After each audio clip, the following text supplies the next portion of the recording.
Ces chiffres parlent-ils aux usagers de l'axe Babadjou-Bamenda, à ceux de Ngaoundéré Garoua, Maroua Kousseri, Magba Bagno Tibati, Bamenda Woum? Pas vraiment, au regard du niveau de dégradation de ces axes routiers. Merci beaucoup professeur. Alors, moi également je veux dire un mot. Il y a 25 ans, Alain Bélibi et moi-même prenions les rênes de l'émission Actualité Hebdo. Il me souvient que la première émission que j'ai présentée avait pour thème de discussion le projet de constitution qui va être promulgué le 18 janvier 1996 par le président de la République. Vous voyez donc l'ironie de l'histoire, effectivement. Notre invité, le tout premier invité d'alors, était un certain Augustin Kontchoukoumeni, vous l'avez dit, ministre d'État chargé de la communication. Il était porte-parole du gouvernement en son temps. Aujourd'hui, donc, la boucle est bouclée avec cette émission sur l'évaluation des 25 ans de mise en œuvre de la Constitution de 1996. Vous étiez donc, vous l'avez dit, notre ultime invité. Merci d'avoir accepté de jouer le jeu. Merci à vous également, madame, messieurs, chers téléspectateurs, chers internautes. C'était un plaisir et un honneur d'être à votre service tout au long de ces années. Nous avons pu vivre ensemble d'inoubliables moments de télévision. Merci de tout cœur à toute la grande équipe d'Actualité Hebdo. Sylvie, rassurez-vous, je ne suis pas encore parti. Grand merci, bonsoir, bon dimanche. Prenez soin de vous, prenons soin de nous. Au plaisir. Merci. Merci. Sherif is to us, not just to me as a classmate, but all his classmates, a typical gentleman. Sérieux dans la mise, sérieux dans le parler, sérieux dans la relation aux autres.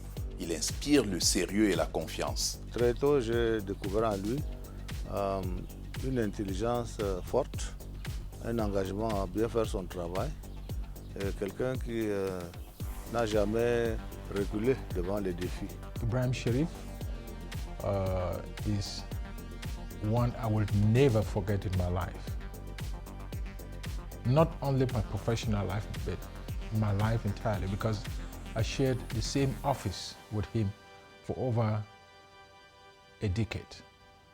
And we shared so much together, and we tried as much as we could to make the professionalism of the newsroom become what it was then.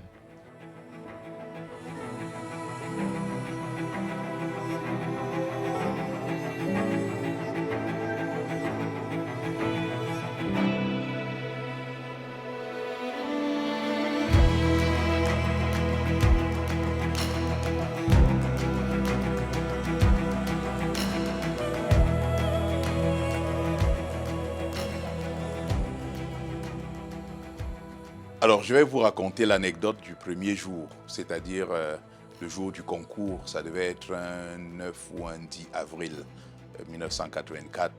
On sort évidemment de ce que l'on sait dans la mémoire douloureuse du Cameroun, la tentative de coup d'État de 1984.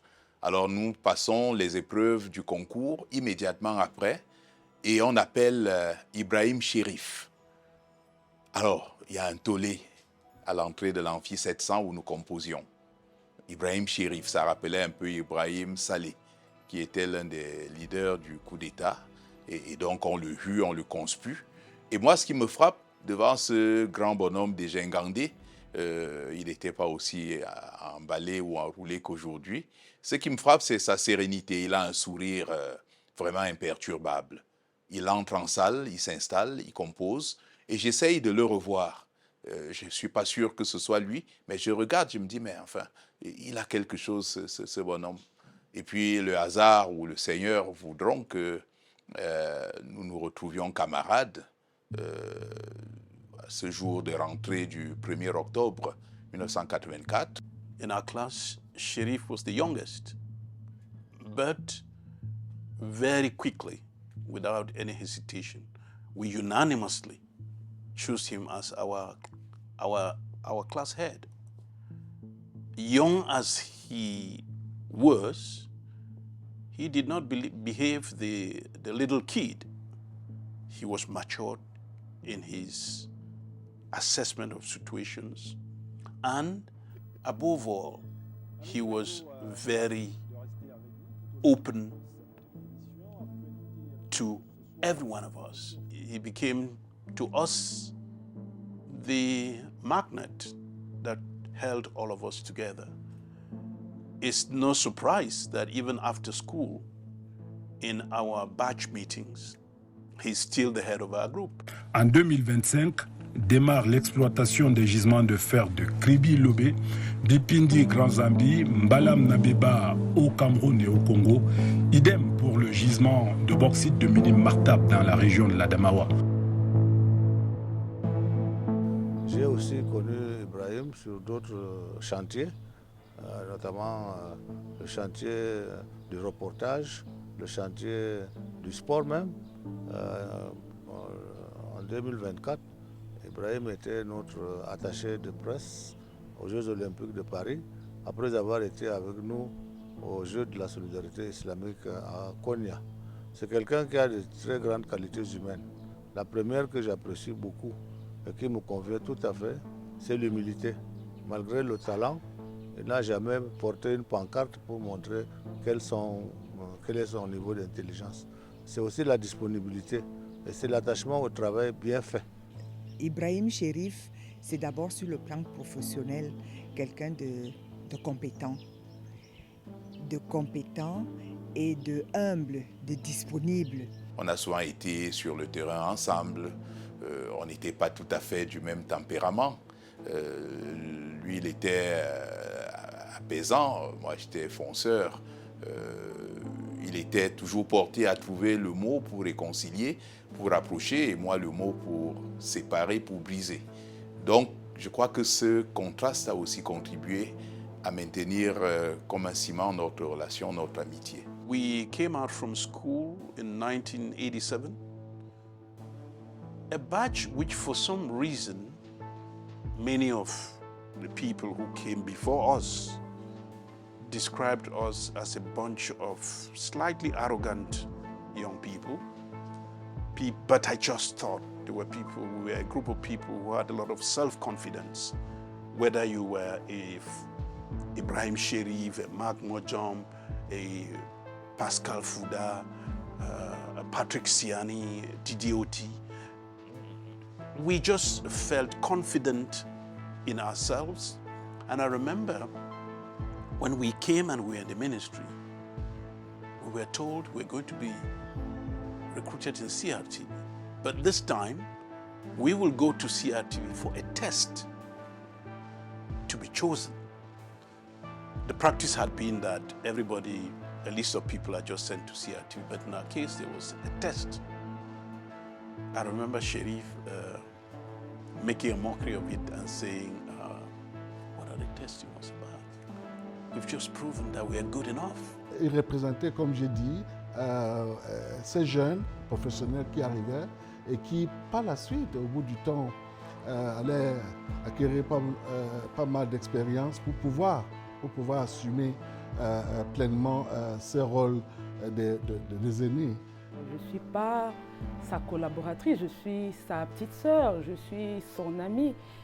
Il est mon patron, mais est-ce qu'il est vraiment mon patron? Je ne suis pas sûre parce qu'il a toujours eu une relation particulière avec moi. J'ai toujours eu une relation privilégiée avec Ibrahim Cherif.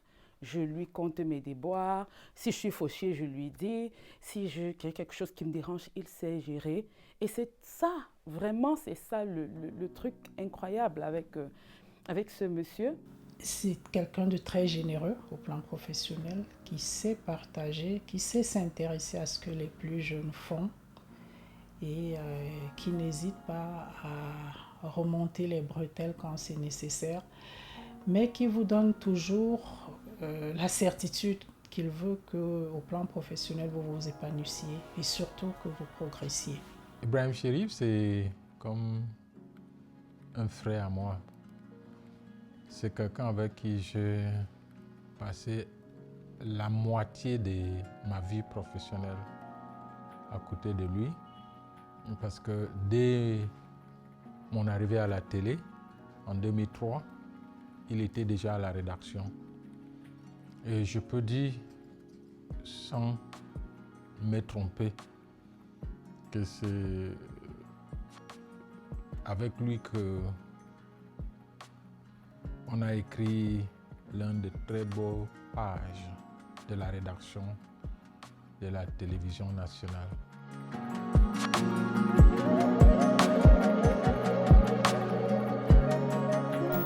Manu Dibango, chaque fois qu'on vous a écouté sur des radios étrangères, on a eu, vous allez peut-être nous démentir, on a eu l'impression que vous reprochiez quelque chose à votre pays.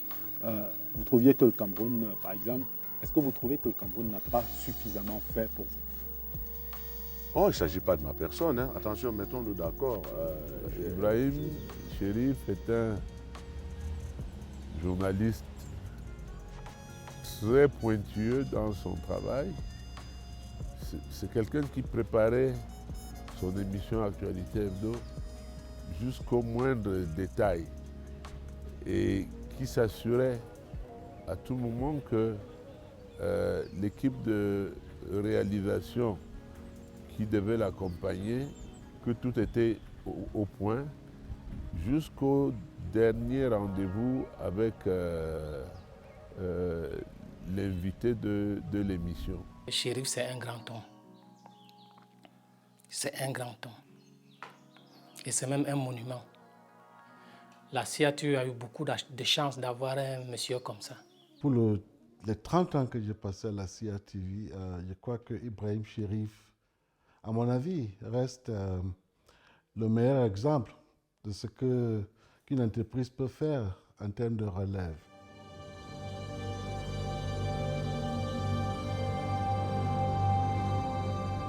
En somme, on constate que c'est un gouvernement qui affronte avec beaucoup de lucidité les derniers événements survenus dans notre pays.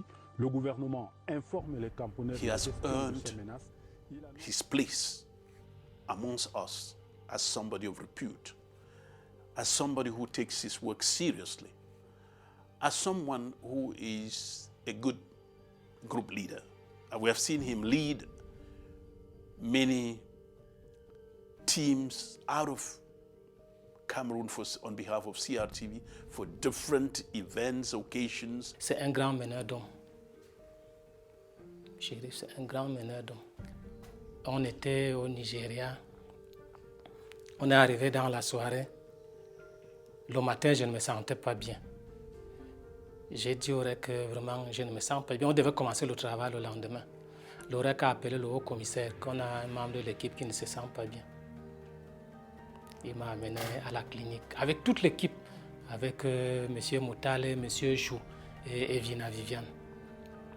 J'ai senti que Chérif, c'est comme s'il avait un peu peur, parce qu'on était à l'étranger. Il se disait, si le type meurt ici, qu'est-ce que je vais dire? On a passé toute la journée à la clinique, toute la journée. Chérif, ce n'est pas quelqu'un de compliqué, c'est quelqu'un que j'ai remarqué pour sa disponibilité et surtout par son respect des aînés et surtout son sérieux au travail. Étant une personnalité publique et reconnue, quand je dis mon nom, par exemple, on me demande mon nom, que ce soit à l'école ou quelque part, directement, la question c'est est-ce que vous êtes parenté? Est-ce que vous êtes l'enfant de telle ou telle personne? Donc, sa vie publique a eu un impact parce qu'il est reconnu. Donc forcément, dès qu'on se présente quelque part, on sait à peu près que vous êtes l'enfant de tel. Et donc même les attitudes des gens avec nous sont différentes quand ils savent que bon, tu es le fils de tel monsieur. Je pense que dans nos rapports avec mes camarades, avec tout le monde, le fait que je sois son fils, je le ressens que c'est un plus pour moi, même dans ma vie professionnelle aujourd'hui, ça m'apporte quelque chose. Et l'histoire retiendra que il y a eu la télévision, il y a eu Ibrahim Chérif, il a imprimé cette grande page de l'histoire des médias dans notre pays, de sa marque, de son empreinte. Et qu'aujourd'hui, bon voilà, il va certainement passer à autre chose. Je suis sûre qu'il le fera avec beaucoup de plaisir, avec le même détachement, pas détachement au sens de la désinvolture ou de la négligence, mais juste avec ce détachement de quelqu'un qui sait que l'histoire, c'est aussi cette succession des hommes, des époques, des temps. Et je lui dis bienvenue, bienvenue à la maison. La retraite, on le dit communément, ce n'est pas une punition. En fait, c'est simplement qu'on change de façon de faire. Aller à la retraite, c'est une grâce. Parce que les gens n'ont pas la chance d'aller à la retraite. Ah, papa, moi je suis content qu'aujourd'hui tu puisses te reposer parce qu'on a vu pendant toutes ces années comment le travail prenait, que ce soit en termes de temps, que ce soit en termes d'énergie. On a tous dans la famille, on l'a vu. Et ça, je pense qu'il a fait presque peut-être une quarantaine d'années qu'il travaille. Donc nous sommes contents, nous serons contents de le voir un peu plus à la maison.